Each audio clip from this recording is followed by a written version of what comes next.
안녕하세요. 사서 K입니다.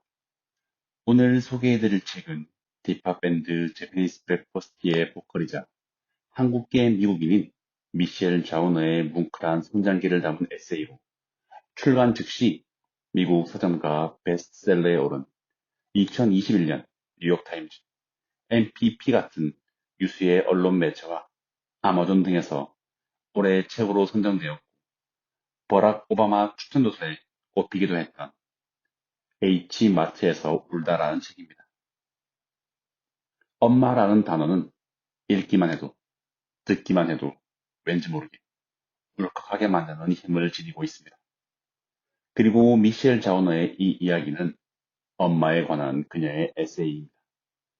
그렇기에 내용을 모르더라도 왠지 모르게 이미 울컥하게 되는데요. H마트. 엄마와의 추억이 깃들어 있는 H마트에서 우는 그녀의 모습. 그녀는 왜 엄마를 추억하면서 H마트에서 한국 식료품을 보면서 눈물을 흘리는 것일까요?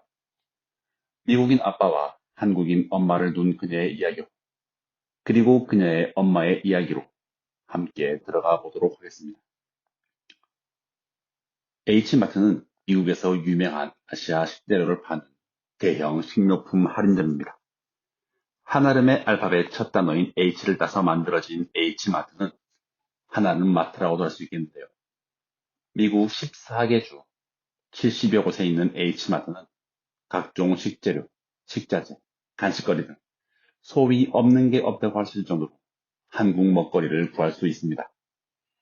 미국에 거주하진 않지만 저처럼 외국에 거주하고 있는 하인들에게는 그야말로 보물창고와도 같은 곳이라고 할 수 있습니다. 지금에야 온라인 마트도 잘 구성이 되어 있고 온라인으로 주문하면 집에서 택배를 받아볼 수 있다지만 예전에는 그야말로 보물창고 그 자체였을 것 같습니다. 그렇기에 이곳을 방문하는 손님들은 각자 저마다의 추억과 사연을 안고 그 추억을 다시 찾기 위하여 이곳을 방문한다고 할 수 있습니다. 책의 초반, 엄마를 잃고 H마트를 찾은 미셸은 냉동식품 코너에서 만두피 한 덩이를 집어들고 그 코너에서 눈물을 흘립니다. 엄마의 계란 장조림이 떠오르고 동치미 맛이 떠오르고 엄마와 둘이서 만들던 만두가 떠올랐기 때문이죠. 그리고 그녀는 스스로에게 질문을 합니다. 이제 전화를 걸어서 물어볼 사람도 없는데 내가 여전히 한국인이긴 한 걸까? 하고 말이죠. 이민 2세대 혹은 1.5세대라면 충분히 할 법한, 그리고 한쪽만 한국인 부모를 둔 사람이라면 공감할 수 있을 자문인 것 같습니다. 저는 독한 부부가 아니라 한인 부부이지만 독일에서 지내면서 독일에서 아이를 낳고 키우고 있습니다. 어쩌면 훗날 저희 아이도 독일에서 자라면서 같은 고민을 하지 않을까 생각이 들며 남일 같지 않았습니다. 그렇게 미셸은 H마트에서 엄마를 떠올리며 누구보다 애틋했지만 때로는 애증의 관계였던 엄마를 떠올리며 무너지기도 했다가 이곳에서 엄마와의 추억을 떠올리며 위안을 얻고 일상을 살아갈 힘을 회복해 나가기도 합니다. 앞서도 언급했지만 미셸과 그녀의 엄마 사이는 이 세상의 모든 모녀가 그렇듯 누구보다 애틋했지만 애증의 관계이기도 합니다. 한 살짜리 미셸을 데리고 한국인이라고는 일도 없었던 시절 미국 어리건주의 유진으로 이민을 온 그녀는, 그리고 그녀의 엄마는 그녀가 어디에서도 기죽지 말고 스스로의 힘으로 당당하게 살아가길 바라는 마음을 내심 담아 엄하게 그녀를 키웠을 것으로 생각합니다. 그녀 주변의 친구들의 엄마들은 자식들에게 스스로 결정을 할 수 있도록 자유를 주고 자존감을 지켜주기 위해 애쓰는 것처럼 보이지만 그녀의 엄마는 그렇지 않아 보였죠. 그저 딸을 최상의 버전으로 키우기 위해 잔소리를 아끼지 않는 다른 엄마들과는 다른 엄마였습니다. 사사건건 간섭을 하는 엄마였죠. 때로 그녀가 다치기라도 하면 위로보다는 상처가 더 날까, 흉터가 오래가지 않을까, 불같이 화를 내며 걱정부터 하는 그런 엄마였다고 말이죠. 어릴 적에는 그런 엄마의 엄하고 매정한 말들이 이해가 가지 않는 날이 많았다고 합니다. 하지만 엄마는 말과 행동 대신 음식으로 그녀에 대한 그리고 타인에 대한 사랑을 보여주었다고 하는데 생일날에는 미역국을 끓여주고 테라스에서 뜨거운 철판 위에 두툼한 삼겹살을 굽고 삼겹살 쌈을 만들어 주기도 하고 말이죠. 타인을 사랑하는 방식도 이와 마찬가지였다고 합니다. 이를테면 듣기 좋은 말이나 끊임없이 지지하는 말을 해주는 식이 아니라 상대가 좋아하는 걸 평소에 잘 봐두었다. 그 사람이 부지불식간에 편안하게 배려받는 느낌을 받게 해주는 그런 것이었죠.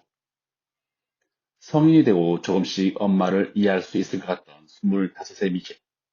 엄마도 그런 미셸을 음악가의 길을 걷기로 한 딸을 응원하기 시작하던 바로 그때 운명의 장난은 시작됩니다. 건강하던 엄마에게 암 진단이 내려진 것인데요. 미셸은 무슨 일이라도 하겠다는 마음에 엄마가 머무는 유진으로 내려가 함께 지내며 옆에서 보살피며 엄마가 복용하는 약과 음식을 모두 기록하고 한국 음식을 직접 만들어주기도 하는 등 최선을 다합니다. 그리고 살아생전에 엄마에게 보여주고 싶은 마음에 남자친구와의 결혼도 서두르게 되죠. 그리고 엄마는 기적적으로 딸의 결혼식까지 버텨주게 됩니다. 하지만 운명의 마지막 장은 바꿀 수 없었죠.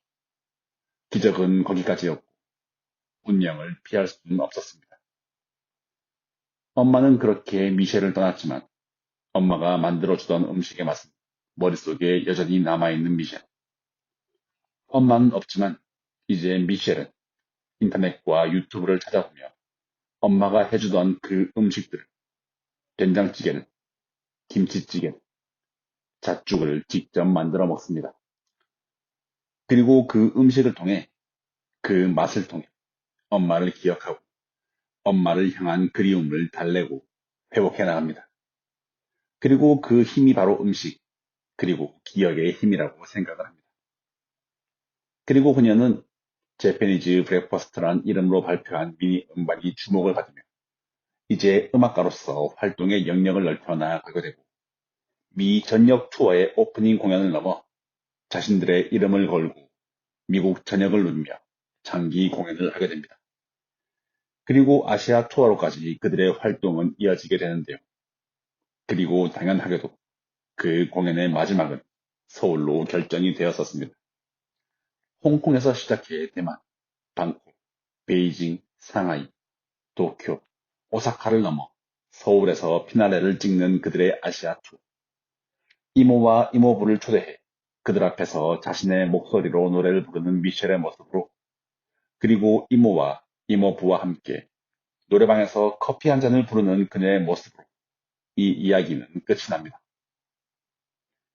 마지막으로 저 개인적으로 기억에 남는 단락을 여러분께 소개해 드리고자 합니다. 아마도 제가 이제 겨우 두 돌이 된 아가와 함께 지내는 초보 아빠이기 때문에 이 단락이 더욱 기억에 남지 않았을까 싶기도 한데요.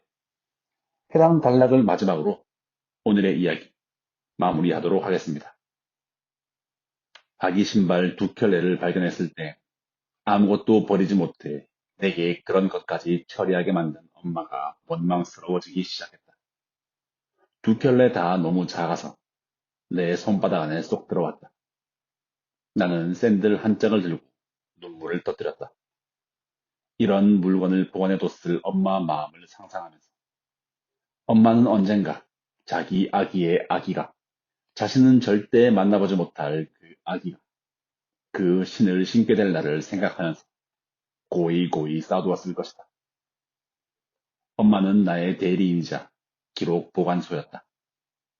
엄마는 내 존재와 성장 과정의 증거를 보존하려 갖은 노력을 기울였다.